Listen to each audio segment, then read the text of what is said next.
समझो यहाँ पे तुम्हें एक लॉन्ग एंट्री दिख रही है, ठीक है? तुम्हारे एंट्री लेने का टाइम आ गया और तुम्हारा एसएल भी डिफाइंड है। यहाँ पे तुम लॉन्ग लोगे, यहाँ पे तुम्हारा एसएल है, या स्विंग लो के नीचे तुम्हारा एसएल है, यहाँ पे तुम्हारा टारगेट है। वहाँ तुमने अपना लॉट साइज भी ऐसे ओपन कर रखा है, बट कुछ तो होता है। तुम्हारा माउस बटन पे फिंगर है, ठीक है? ऑर्डर रेडी है, लेकिन कुछ तो होता है। 1 सेकंड, फिर 2 सेकंड, फिर 5, 10, वो कैंडल बड़ी होती जाती है। एंट्री पॉइंट भाई दूर जा रहा है, जैसे यहाँ जाता जा रहा है।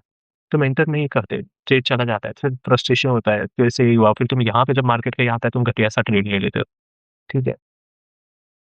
तो फिर मैं बताऊंगा कि ये जो तुमने किया ये क्या है, ये why do you hesitate before entering a trade?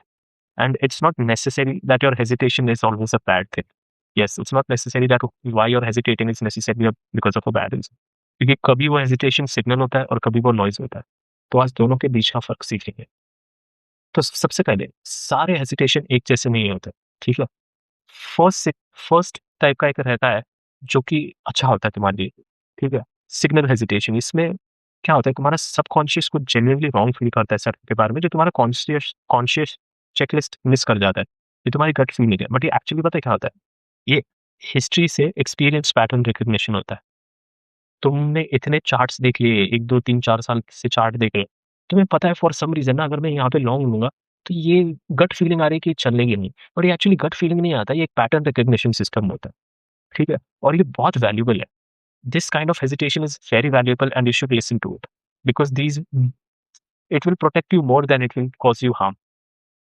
और दूसरा टाइप होता है नॉइस हेजिटेशन, जहाँ पे तुम्हें सिर्फ एग्जीक्यूशन एंग्जाइटी हो रही है, कि fear of calling the trigger बिना किसी वैल्यू रीजन के। सेटअप सही है, कुछ गलत नहीं है, लेकिन तुम स्टिल रुक जाते हो क्योंकि एंटर करना इज अनकंफर्टेबल इन itself। तो तुम्हारा जॉब है इन दोनों का रियल टाइम में डिफरेंशिएट करना, और ये स्किल सिर्फ अवेयरनेस से आती है, नॉट फ्रॉम ट्राइंग हार्डर और trying to be braver. Yes. तो एक ना कॉन्सेप्ट है कुछ तो, आई एम नॉट श्योर कैसे प्रोनाउंस करते हैं, but amygdala, I think amygdala hijack करके एक कॉन्सेप्ट है। उसमें क्या होता है, जब तुम्हारा ब्रेन ना एक थ्रेट परसीव करता है, फाइनेंशियल या फिजिकल, तो वो एक्टिवेट हो जाता है। और ये सब एवोल्यूशनरी है। जब एमिगडेला फायर करता है ना, तो वो 3 पॉसिबल ये ट्रिगर करता है रिस्पॉन्सेस, वो कहते हैं 3 Fs, ठीक है? पहला होता है फाइट, ठीक है? तुम करते हो भाई फाइट पहले में, उसमें क्या होता है, अग्रेसिव एक्शन लेना। दूसरा होता है फ्लाइट, यानी सिचुएशन से भाग जाना। पहला हो गया फाइट, अग्रेसिव एक्शन लेना। दूसरा हो गया फ्लाइट, सिचुएशन से भाग जाना। और तीसरा होता है फ्रीज, तुम कुछ भी नहीं करते। अब how do you link this with trading? First is fight, aggressive action क्या लेते हो तुम? ओवरसाइज करते हो, रिवेंज ट्रेडिंग करते हो, ये हो गया अग्रेसिव एक्शन, ठीक है? सिचुएशन से भागना, इस तुम ट्रेड ही नहीं देते, या फिर अर्ली एग्जिट कर जाते हो, या स्टॉप लॉस छोटा कर जाते हो, ऐसा कुछ करते हो। This is flight. And freeze में तो तुम कुछ नहीं करते, you just sit there, you just hesitate not entering, and then तुम खुद को ही कुछ कोसते रहते हो। तो ये जब ट्रिगर होता है, तब तुम्हारे ब्रेन ने ना फाइनेंशियल लॉस को एक फिजिकल थ्रेट की तरह इनकोड किया होता है, क्योंकि that is actually how it works.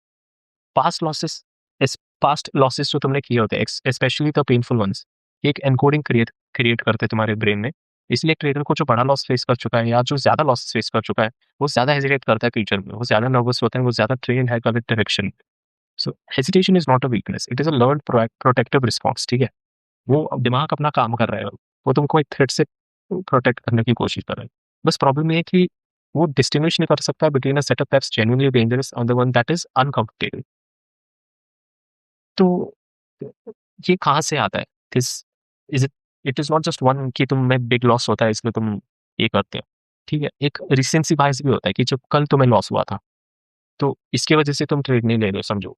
दूसरा होता है अनडिफाइंड इनवैलिडेशन, तुम नहीं जानते कि कहाँ कुछ गलत होगा। अगर तुम्हारा स्टॉप लॉस फजी है, या तुम्हारे माइंड प्री कमिटेड नहीं है, तो ट्रेड कॉन्सिक्वेंसेस अनडिफाइंड होंगे। तीसरा होता है तो वन मोर कंफर्मेशन, जहाँ सेटअप वैलिड है लेकिन तुम और एक कंफर्मेशन चाहते हो, एक सेफ्टी, एक फॉल्स सेंस ऑफ सेफ्टी रखते हो। फिर चौथा होता है ऑब्जर्वर इफेक्ट, जहाँ तुम चार्ट को ज्यादा देर देख रहे थे। कभी कभी ये भी होता है कि आप यहाँ पे अभी कितना हो गया, अभी 1 बज रहे हैं, ठीक है? तुम 4 घंटे से चार्ट को देख रहे हो, तो तुम्हारा ओवर एनालिसिस हो चुका है भाई, तुमने बहुत चीजें देख ली है चार्ट में। और इसकी वजह से फिर तुम्हारा सॉर्ट ऑफ मेंटल फॉग हो जाता है, तुम फ्रेशनेस से कोई ट्रेड नहीं ले सकते, तुम्हारा परसेप्शन ही चेंज होता है। तो ये सब रीजन है जिससे तुम हेजिटेट करते हो। अब जब तुम हेजिटेट करते हो तो खुद से 2 सवाल पूछ लो। फर्स्ट, कि क्या मेरी जो ट्रेडिंग चेकलिस्ट मैंने बनाई है, उसमें कुछ स्पेसिफिक है जो टिक नहीं हुआ? एंड अगर वो टिक नहीं हुआ, उसका वेटेज कितना है? 4 चीजें हैं तुम्हारी चेकलिस्ट में, ठीक है? 1, 2, 3, होगा ऐसा। इसमें है कुछ लिक्विडिटी ग्राफ, इसमें है candle closing, big candle closing, इसमें है कुछ डेली बायस पता करना, ये वो, ठीक है। अब समझो तुम्हारा डेली बायस ही कंफर्म नहीं है, डे सारे कंफर्म है, तो it make zero sense to take this trade. You are basically just taking trade based on यहाँ पे क्या हो रहा है, रादर देन आज का मूवमेंट क्या है, आज आज प्राइस अचानक किधर से आता है। तो आस्क योरसेल्फ कि इज योर चेकलिस्ट, जैसे चेकलिस्ट हैव समथिंग जो टिक नहीं हुआ है एंड उसका वेटेज कितना है।